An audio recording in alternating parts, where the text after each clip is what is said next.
Hey guys, and welcome back to the Courageous Nerd YouTube channel for another interview. I'm Connor, and joining me today is Cameron Gellman to chat all about his role as Rick Tyler on Stargirl. We go over Rick's storyline in Season 1, touch on Season 2 and what to expect, and so much more. If you enjoy this interview or others on the channel, please be sure to like and subscribe.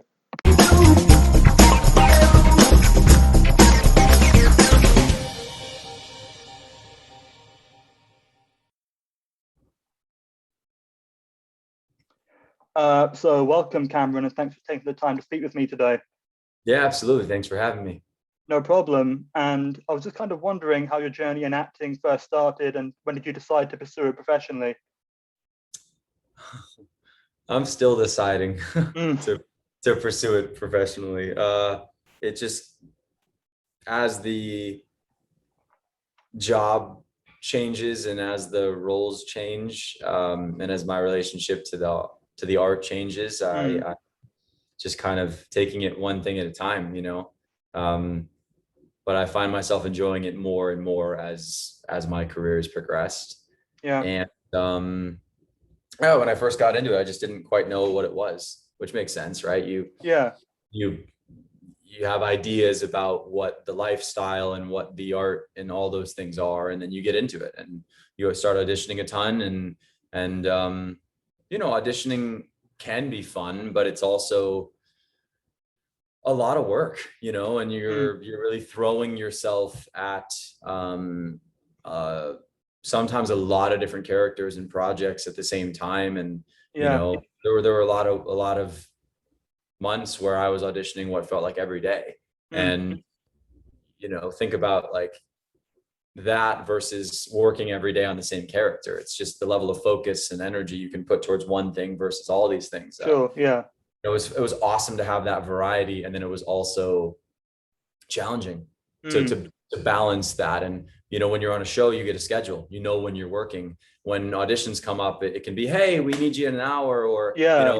hey, we need you at this time tomorrow. And so I always found it a little difficult because it just, whatever plans you had at any given time, they were secondary to Mm, auditioning. And if yeah.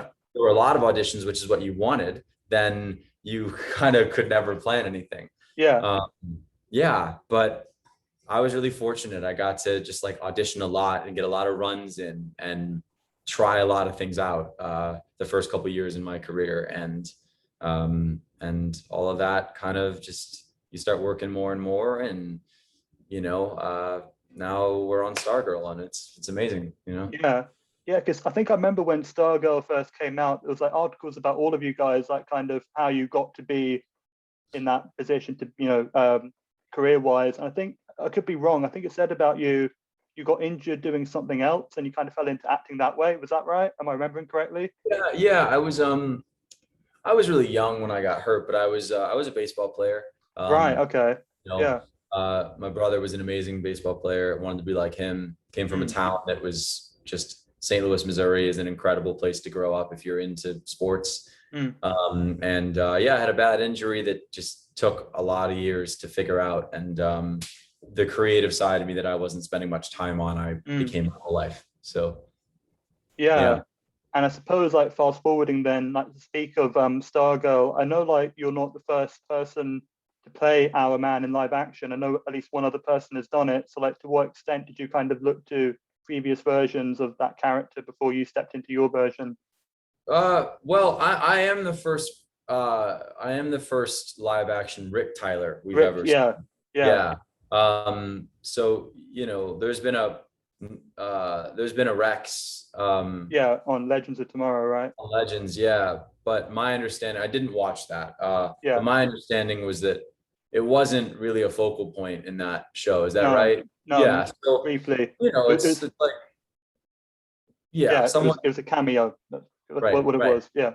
Okay. So in that way, there's not necessarily like much education that you can gain from that. It's not like there was an original movie or something like Oh, that. sure, got you. Um, but I mean, I'm so fortunate. I have access to Jeff Johns, who's Right. just an encyclopedia for the history of these comics, and knows them so well and is so passionate about them. And And I also have friends that are really, really into comics. And so thank God we have the internet. I was just able to kind of go, okay, who is this guy? You know, Hmm. how many different places has he appeared? Oh, okay. In this version, he had these powers and he was good. And in this version, he had these powers and he was evil. Yeah. And I got all the information I could and went to Jeff and said, hey, of all of this stuff, what of it are you using?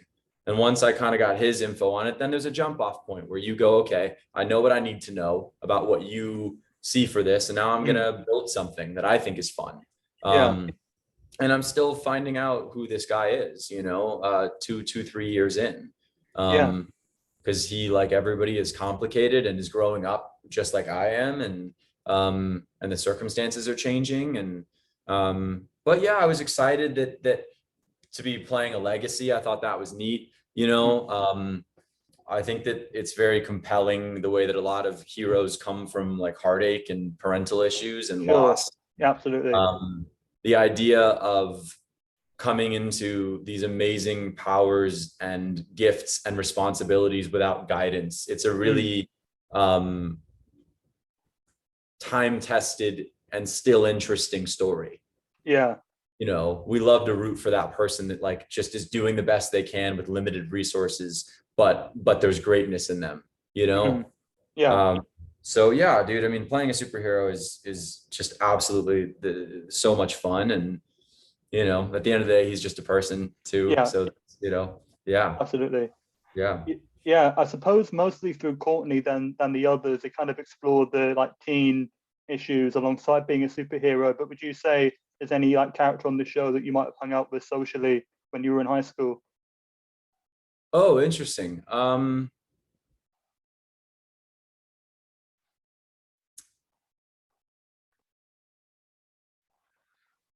I think I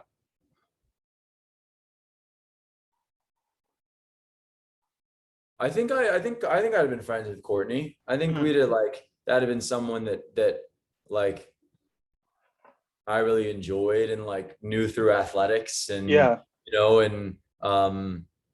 I think that level of spirit and kindness is attractive, you know, and Mm. um so yeah, I could totally see, you know, Courtney and I being friends and, you know, and I adore Breck and Breck's the same energy as Courtney. I mean, she's Yeah. really the right person to play that character because she does represent and embody so much of that like goodness and sincerity and, you know, Mm. she brings our cast and crew together and brings this show together the way that Courtney brings the team together. It's pretty parallel, you know. Yeah, I mean, I haven't been able to speak with Breck yet, but I spoke to Neil Jackson last year, and he told me the story of when he first met her. And apparently, she introduced herself as I'm Breck, like breakfast, but without the first. And I don't know why that kind of stuck with me. I mean, and the way that Neil delivered it was kind of funny as well, but that stuck with me ever since he said it. I just thought it was really funny. Yeah, I mean that's her. She's very funny and very quick on her feet. Mm. And yeah, and underneath all of that is just focused and sweet and good, you know. So Yeah. yeah. And I was just wondering because at least like in season one, there were like three, teenage male characters, and I've spoken to Jake Austin Walker as well, and he said he went up for Rick, and actually, yeah, I spoke with Hunter Sansone, and he said, Cameron McKenna's part he went for. So like, was Rick the part you auditioned for originally, or did you go for the other two roles? I just went for Rick. Okay. Yeah, whose name at the time was uh hmm what was the alias? I'm gonna tell you. Let's see. It was Star Girl audition.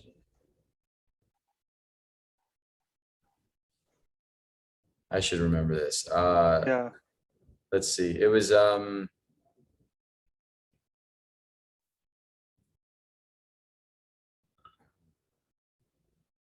god, it's gonna bother me so much now. Mm. So Star like, Girl. Because I have you, like 150,000 emails from production, of course, right? With oh, of scripts and course, yeah, like years in um at this point, yeah. okay, it was for um Ryan. It was for, oh, that's right. Yeah, it was for a character named Ryan. I think it was Ryan Ryan. Ryan Bash. Yeah, Ryan Bash. Right. Well, I don't know how they came up with that. It was obviously an alias. Yeah. So I didn't know what I was auditioning for. I mean, Mm. that was kind of we all. That's like sort of the joke of the whole thing now is that like I was the last one to get cast, and the whole thing Oh, was just okay. totally disorienting. Like I didn't know what I had booked or how long we were shooting. I didn't know I Mm. was playing a superhero. Like I Yeah. I caught up later. Hmm. Caught up later. But yeah, I didn't actually know that Jake had auditioned for Rick. I do know that a lot of people, you know, a lot of my friends went in for all these roles on this show, and they definitely cast a wide net. And you Mm. know, yeah, but Yeah. I mean, were the sides you got then for that Ryan character close to what Rick ended up being, or was it just like completely like? I mean, can you kind of see now what they were looking for in those sides, or was it just completely random? Like you can't really no, tell. no, they were pretty spot on. Mm. They didn't mention any of the super stuff, but definitely dealt with Rick um, being an outsider, Yeah. and with Courtney being um, pretty persistent with him about getting him in, you Okay. know, and yeah, and it definitely painted the narrative of him kind of being shunned by the town and not having Sure. a lot, and you know, all of Yeah. that. So yeah, that ended up being pretty true to character. Yeah. And I suppose then, obviously, again, jumping forward in time, like coming into season 2 of the show, when you've got a full season of playing Rick under your belt, like, did you have any, I suppose, like input or insight into where you wanted him to go, or did they kind of already have that mapped out In for the you? second season, Yeah. Yeah. Second season. Yeah. yeah, I mean, I felt a lot closer to him, you know, Mm. and I had new questions. You know, season one answered some stuff and brought up other stuff, and obviously the way season one ended, we were all kind of on a cliffhanger of like, what is the fallout going to be like for these kids after this massive fight and after the decisions we've all made, and Mm. I was really curious about how it would all kind of land for Rick. Yeah. And I think where Jeff took it's really beautiful. You know, this idea that he's kind of healing through befriending Grundy right now. Mm. You know, I think it's a very and then you know he's not talking to the group about it, right? It's Yeah. kind of keeping it to himself and doesn't even maybe know why he's doing it, but it's just weirdly it's like Grundy is very connected to his family, you know, who's gone, but he's still around, Hmm. and so yeah, I ultimately didn't have much input, and it was written really well, Sure. and Yeah. you know, and we had some good conversations about it, but I agreed with all of it, and you know, yeah, Yeah. yeah. Yeah, and I suppose obviously because like the very earliest episodes, we're kind of meeting all the characters from Courtney's perspective, and at least like from my own like observation, I would say maybe you and Yvette had like the trickiest job because neither of you were particularly nice to her, and obviously we're kind of meeting you through her perspective. So like, were you worried about like the hostility and like whether people would kind of be able to warm to Rick when he becomes more ingrained later on? You know, I think that had to be where we started, you Mm. know, that Yeah. had to be where we started. Maybe it wasn't pretty, but Mm. that was yeah, I'm gonna move us. Yeah. Yeah. Gotta knock it off. Yeah, we started from a from a rough place because we wanted to, I think for Rick, deal with how alone he was feeling, and how rough he had to become to deal with his circumstances. Yeah. And there was always, I think, in my mind, this sense that no matter how standoffish or callous Rick was, or Yolanda, that Courtney was strong enough to penetrate through that, Yeah. you know, because that's her superpower. Mm. And ultimately they're just kids, you know, it's not, they haven't had 40 years of being this set in their ways. It's recent stuff that's really hurt them. Mm. Uh, so yeah, I think even though it was a lot at first, like I think she was pretty excited. I know I was to kind of go on that journey. Yeah. And I mean, obviously, we can't like read Rick's mind or like kind of find out what he's thinking in that way. But what do you think he's most like appreciated or gained from being in the JSA since he joined it? Oh man, I mean a sense of family, right? Mm, 100%. I think he feels less alone in the world. mm, I think he feels cared about. I think it's really important. Like the decisions we make aren't just for us. We make choices uh, for the people we love, and maybe maybe it makes us more careful or more thoughtful or whatever. But yeah, he's thinking about more than just himself. Um, yeah, I think belonging changes a person. yeah. Yeah, I know that this like DC Comics TV universe is like big on Easter eggs or like referencing stuff, and this might be completely like unintentional, but I think I might have noticed something because Rick's like legal surname is Harris, right? Is that right? Mm-hmm. Yeah, and his full first name is Richard, and I know there's a famous like Oscar nominated actor called Richard Harris, like who was a bit of like a hellraiser, and I could make that connection to Rick. I don't know if that's something that Jeff Johns would think of, or it's just a coincidence, but I don't know. That's a fun one, and I think the fact that our show is so big on Easter eggs means that people just like what are looking just the way that you are, and that's yeah, kind of the fun of it. Is maybe it was meant to be there, maybe it wasn't, but it still got you thinking. yeah, Which I think is so fun. Um, but yeah, obviously Harris comes from Matt, yeah. and from being left with my mom's brother. Mm, And so that was, yeah, it was to protect me from any retaliation from the ISA. And yeah. obviously, when the season 2 starts, Rick is proud of his real last name, Mm, and and wants to own that and feels like he can, as yeah. opposed to being stuck with the last name of someone that hasn't treated him well, and that Of you course. know and that he doesn't want to. He's never wanted to be at Harris. Mm, That legacy is a really crappy one. That legacy is about someone that bums around this town and never achieved anything. And the Tyler legacy is a pretty incredible one. yeah. Even if no one knows what it is, I know, you know. Mm. Yeah, because even I wondered like where would they get the name Harris from? Obviously, Rick Tyler is his name in the comic books, and that's why I Mhm. thought it could have been like a thing because they kind of. I mean, obviously you mentioned because of Matt, but obviously they had to give him a surname, and yeah, I don't know. I just thought it could have made a connection. I really don't know. Yeah, I don't know. I would have to go back and look at the comics and see, if how long, because it would have been that Wendy, right? My mom would have been Wendy Harris, Oh, and I so I see. don't know. I see your point. Yeah, I didn't even think of that. Yeah, Yeah, so I don't, it wouldn't, they wouldn't have been able to Easter egg it and change it just for me in that yeah, sense. If she was ever Wendy Harris in the comics, yeah.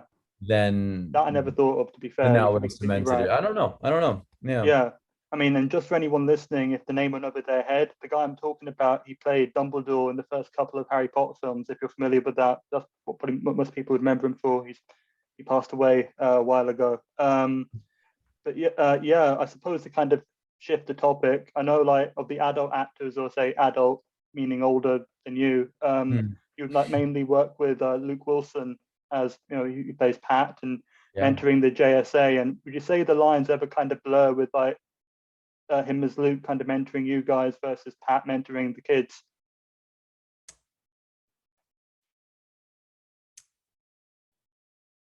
It's a good question. I would say that Pat is someone that leads in a very hands-on way, right? Mm, He's always kind of talking us through what he knows and what he should do, right? And or excuse me, not what he should do, what we should do based mm, on what he's seen. Because he's had all this experience with the old ISA and the old JSA, and just wants us to be patient and thoughtful about how we proceed in dangerous situations so we don't get hurt. Luke is such a veteran in this industry, and he really shows that in sort of a lead by example way, Hmm. if that makes sense. So where Yeah, Pat yeah, is more like halftime speech with you, Luke sure. just does it, and you get to watch him. You know what I Mm, mean? yeah. He handles himself in a way that there's a lot to learn from it on set. Um, just by way of his professionalism, but then also like the way that he improvises and the efficiency that he moves through filming coverage. And like there's just stuff that you're like, oh, I get why you've been able to do this so long. Hmm. Um, and I definitely, the first season especially, studied him really closely, and just tried to take little notes. And he's super receptive to like questions you might have about any of it. But I definitely feel like he just embodies it. And if you pay attention, it's really obvious why, amongst other reasons, his talent, namely, right, that he's done so well. Mm. Yeah. Yeah, and I think for a lot of people, it might have been a bit of a surprise to see him in this show. I think, I mean, he's been open about the fact that it's the first time in the genre for him. But do you think, I mean, do you think anyone in general kind of struggled with it being a superhero show or like that kind of aspect, or able to just treat it as like any other job? Does that make sense? You're asking if anyone that worked on the show had a hard time. Yeah, like kind of like grasping what you're meant to be seeing if it's not there, or kind of, because it's a very out there kind of genre, right? If you get what I mean. Right. Right. I think that there are inherent challenges which can be seen as like fun to take on that come Sure. with the genre, right? But I don't know that anybody struggled with it. I think Mm, we got a really flexible, focused, creative group of people. hmm. And I think Jeff was pretty intentional about selecting people that were excited about this, Yeah, and um, yeah, so it's definitely sometimes, yeah, you're staring at a fight that's taking place between a robot and a Hulk, and it's not really there or yeah, whatever. But that's kind of the best part of the job is like, you know, acting is about suspending reality for a little while sure. and playing and imagining that something is happening, and seeing how that makes you feel. Mm, And we all did that as kids. We all in yeah. the backyard with our friends, played cops and robbers or whatever it was, Hmm. and those rules and that world felt clear to us. The playground was a castle, the playground was a jail, the playground was a wide open desert, and that's all we Absolutely. did. That's all we do. It's just playing. And I think the only thing it really requires is setting aside any like pride you have, or about needing to look like cool or acting foolish. The only Mm, way that this stuff doesn't work on camera is if you half commit to it. That's it. yeah. And our whole group seems like they really throw themselves at it. And I think that's what's made it a good show. Yeah. And I know just earlier on in the interview, I mentioned some people who were in season one who unfortunately, their characters aren't around, they weren't able to come back. So like how was kind of coming back to the show without those guys, and as well as I guess at the same time introducing in the new cast members that have joined. It's like it's funny. I was about to say it's like summer camp, and then I Right. remember that our title is summer school. Summer school. Yeah, my first year I went to summer camp. It was the greatest experience I'd ever had on the planet. And the second year I went, I expected it to be like the first year, and because it wasn't exactly the same, I didn't enjoy it as much. Mm, And even though I was young, I always remember that. And it's just like each time you go into something, it's new. yeah. And if you can surrender to that, there's going to be so many wonderful things that replace other wonderful things that left, you Mm, know. right. And Yeah. so while season one was awesome, and while we had some of the coolest people, and I miss, the Chris's, and I miss Neil Jackson, and that was so much fun. I miss Jake, Mm, but we also got new people that were just total gifts to the show. And yeah. Jonathan Cake came in and just added such a fun, um, sense of play to our set. Yeah. Issa came in and Who, it's who just who plays the shade? Just to yeah, clarify for anyone yeah. listening. Yeah. Jonathan, who plays the Shade, who's just, the guy is has been working a long time and is a a theater guy and a Shakespeare guy, and you can Mm, hear it in the way he speaks. He speaks in a way that makes you want to listen. He commands attention, and he's a cinephile and loves movies, and it was just a wonderful guy to have around. And then Issa came in and she was just a total sweetheart, and mm, and always had us dancing. And this was it was everybody. Nick Terabay came in and brought this incredible focus and created the character that really was scary to us. And yeah, so it's like we got amazing people this season. And while I missed the people from last season, I was so stoked about who we did get. And so mm. I think that's how it goes with seasons. It's always going to keep changing, Yeah, and you just show up to see what it is now and see how yeah, that affects the vibe of the show. And I mean, as you know, our second season was tonally completely different than the first season. So absolutely. maybe it serves that we had different people come in and help us shape that tone, you Yeah. know. Yeah, Um, yeah. I suppose kind of looking at it in parallel to like the character's perspective, because I remember when I spoke with Hunter last year, the kind of the whole idea of everyone except Courtney was already in Blue Valley before she got there, and like in terms of who knew who before, the show kind of jumps in, and his like Hunter's perspective was that he doesn't think Cameron like knew much of anyone, so like he may have like known your guys' names, but he wouldn't have like spoken to you. He kind of like was in his own separate groups. Like, how well do you think Rick knew like the other characters that we see him with before Courtney arrived? my instinct is to say pretty well. Yeah. Um, I always saw myself as having had a lot of issues with Henry. Oh, Um, okay. Yeah. with Jake's character. Um, if you're an athletic guy growing up in a small town, the chances are you're going to play football, right? And that was Mm-hmm. kind of by the time we landed on all of us in season one, he was still kind of the it guy and the quarterback or whatever. And um, I always imagined that at one point I we were friends and we played, and some really icky things happened. And right around the time that kids started really deciding who was cool, that it was clearly not cool to be friends with the poor kid, and Mm. that's what kind of dropped me. Who knows, right? Yeah. Yeah. Yeah. But I do think that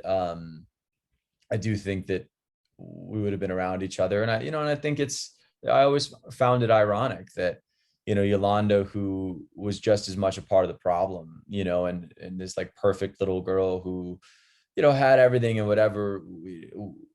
It's like I never, even though I think Rick absolutely felt bad for what happened to her, it was also like you were never a very nice person, Mm-hmm. you know Yeah. and now you're kind of this like shadow of yourself. And so I think when we first got in the JSA, I was definitely thinking about that, like you're someone that probably never ever looked at me, always Right. passed, Sure. Yeah. and now you're here. And so yeah, I think Beth is someone like these are people we grew up with. You've probably gone like K through 12 together, Mm-hmm. so I think I've been around everybody. I mean, Cameron, I think someone that Rick probably just never really noticed or thought much about. Yeah. Uh, but yeah, I mean, part of it is you take clues from the script. You're like, okay, you're saying that in this episode, this person and I have a huge problem. Where does it Mm. come from? And my mind with Henry always jumped to older stuff. Yeah. Same thing with Cindy. I mean, um, you're in this environment where I remember very clearly when I was in elementary school, the couple of kids who had parents die. Oh, yeah.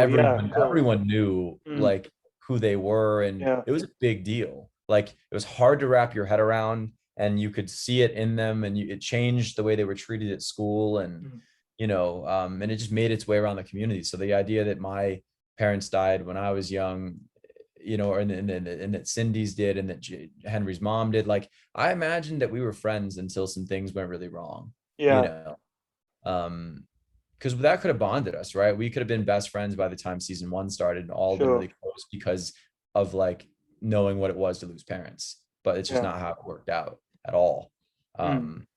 And so, yeah, I think everybody knew each other to a degree.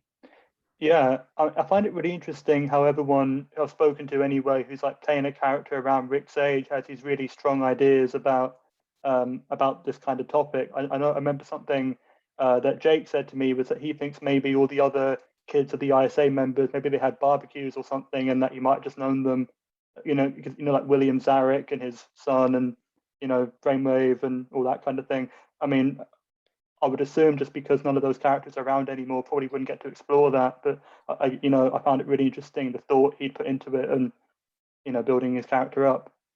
Yeah, I think that that's the most fun way to work.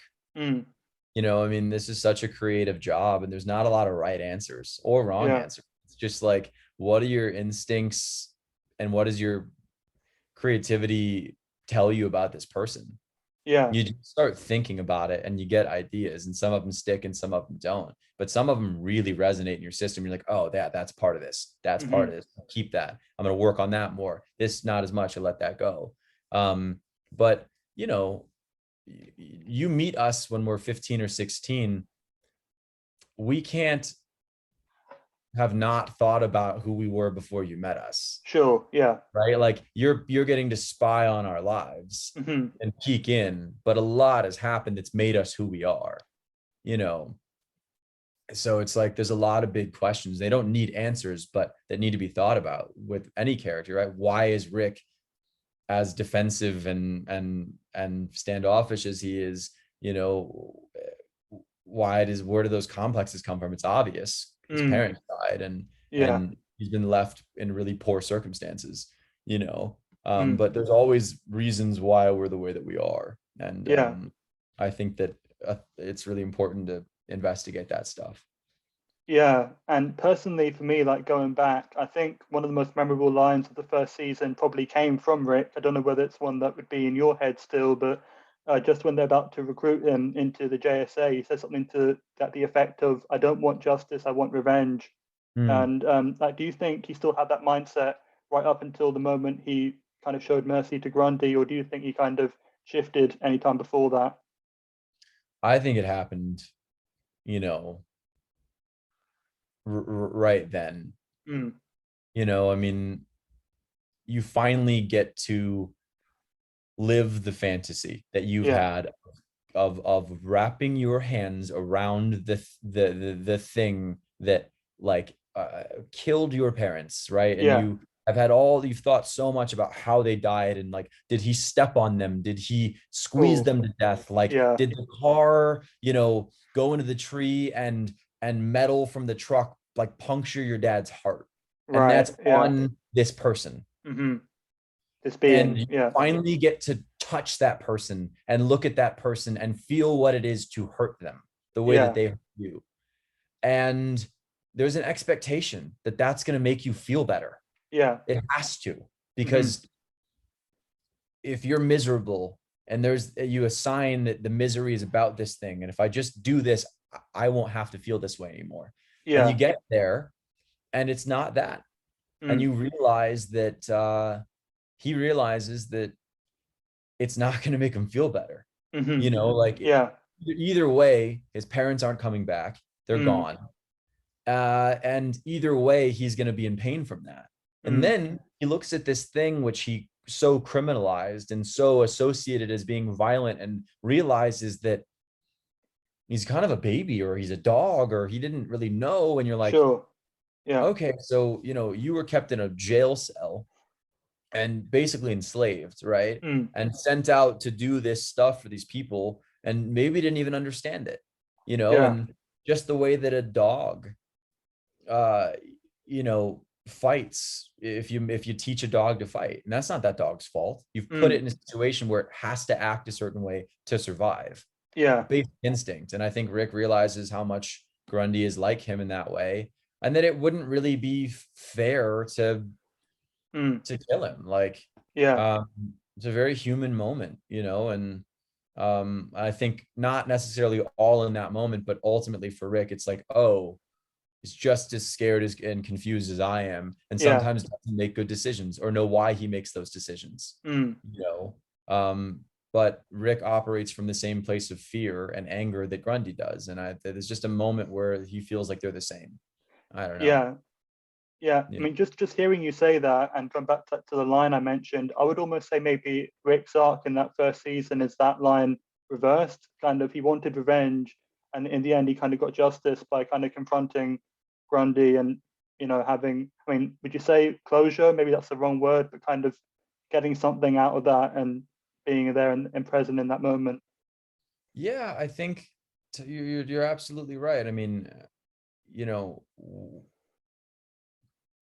Courtney and the JSA is a catalyst for Rick to put his rage somewhere Mm, when before there was nowhere to put it and he was drowning. And yeah, so it was never about at first being a part of a team and a family and yeah, putting yeah, costumes on, right? Like he was not interested in any of that. And yeah. so she's talking about like justice and goodness. And he's like, no, No, I'll do this with you guys, but really it's you doing it with me. yeah, I'm gonna go do this now because I have the information I need. I kind sure. of still need you, especially you, Beth, because I need to know about Grundy and blah blah blah. But Hmm. really, I'm going, you can help or not help. Yeah, And then obviously along the way, he really starts to remember what it's like to be a part of a family, be needed, be loved, and so it does change. I think it goes from I want revenge to I kind of just want peace, mm, you know. yeah, And I think the idea of stepping into his father's shoes and really becoming a superhero is still overwhelming to him. It's mm, not even like, okay, I'm ready now. It's just like I just want to be a little less miserable, yeah, and a little more trusting. And I want to lean into these people. And we meet him in season 2 really taking care of Grundy when he realizes that he's maybe hurt and starving and whatever. And we also see him applying himself in school. Like yeah, he's clearly starting to feel like he's worth going somewhere, getting mm, out of Blue Valley, maybe going to college the way that everyone in this group is definitely going to be able to, you sure. know.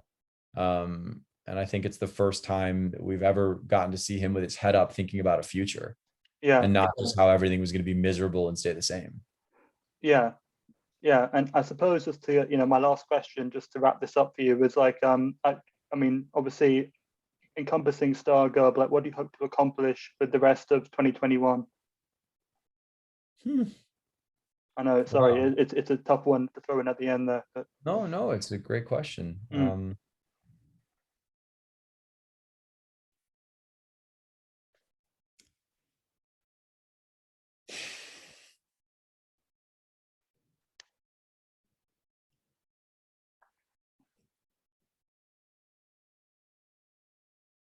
I think that